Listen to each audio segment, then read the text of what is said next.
All right. So I have a studio in New York City also, and it's in East Harlem, which is close to where I grew up. And I know the neighborhood, it's very changed, but not as changed as other neighborhoods and not as expensive. And I happen to be able to afford a studio there.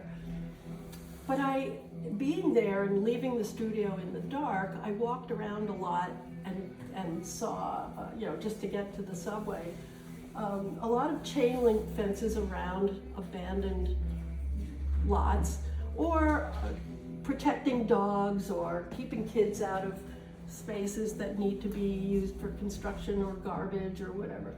And it reminded me of my childhood, running around learning how to climb these fences, for one thing. This is in the 50s. And noticing as a kid that what grew along the fence is so different from what grows in Central Park, for example, which I knew very well. I played in the park. And so as an adult, I started thinking more about, okay, in this hardscape, nothing is going to grow unless it's intentional, or if it's opportunistic and finds itself in a crack in the sidewalk, or along a fence, or where there's a little fence where you're not supposed to put your dog, but people do, so things grow there too. I did a series, I did maybe 20 small paintings on paper of chain link fences and what grows there, or typically. And I had a show in Paris where where's Chaz? Where are you? He's up there in the front. At your old school. Where are you? Way over. Chaz, raise your hand. Chaz. I guess he left. Chaz. You mean me? You! Oh. No wonder I couldn't see you. I had a show at your old college in Paris. And, and it was mostly paintings of this. And at the same time as I painted those paintings, we were putting children in cages at the southern border. And I became much more aware of the fact that a chain link fence, one of the most ugly things ever made. I mean, who wants that in your yard? I wouldn't choose it, but it also, when I was a kid, it was sort of, it meant freedom from my parents and their ideas, and I could climb them, and I could cut holes in them or run through the holes that somebody else had cut. And I have a kind of hate-love relationship to this form. So this painting, and there's another one in the other room about it, I would walk, the one in the other room is called Hope's Knot, K-N-O-T. I would walk by this big hospital, and it was always under construction, and people were tying charms and notes to each other, and little nylon ropes, which were in the dark night, these yellow nylon ropes were so beautiful.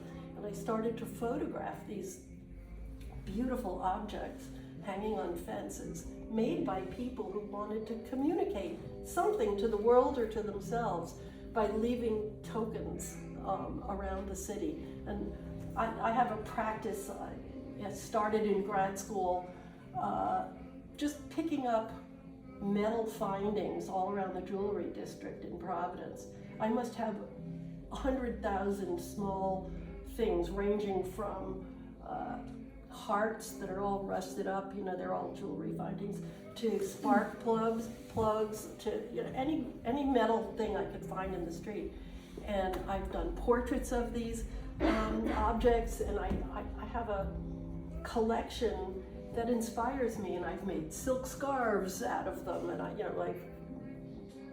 silk screened them onto silk for scarves. And I've made a t-shirt for Leo's. Some of you remember the restaurant Leo's. I was asked to do a sweatshirt and a t-shirt for all of the bartenders and workers there, and I made it, I spelled out Leo's in this grid of junk that I found in the street. And Leo's is embedded in there, hidden in there in the junk. So, you know, I've been asked, why would you paint this ugly fence? Because, and I've just told you some of the reasons, but I don't know why I paint anything. You know, I don't know why I do anything. I can make up excuses or explanations afterwards, but I live my life intentionally, but I can't tell you why I have those intentions.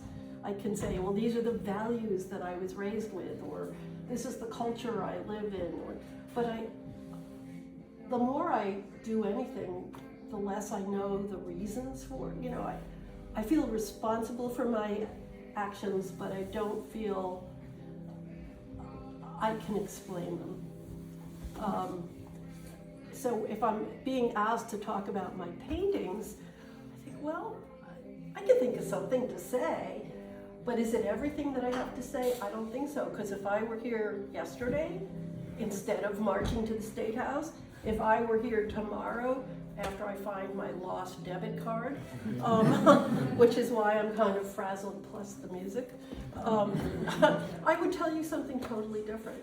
And any of you who've taught know this. It's like, unless you have a strict curriculum and notes that you teach from and say the same thing every time you give a certain course or lecture, I'm just a human being, and these images pass through me for some reason.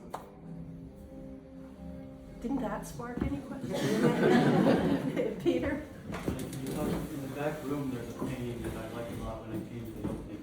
It's a vertical painting like a lot of yours are. It's all green. Is there any way we could bring that out and talk about it? Bring it out? Yeah. Or is it nailed You to the know, wall? it's actually, hold on, it's very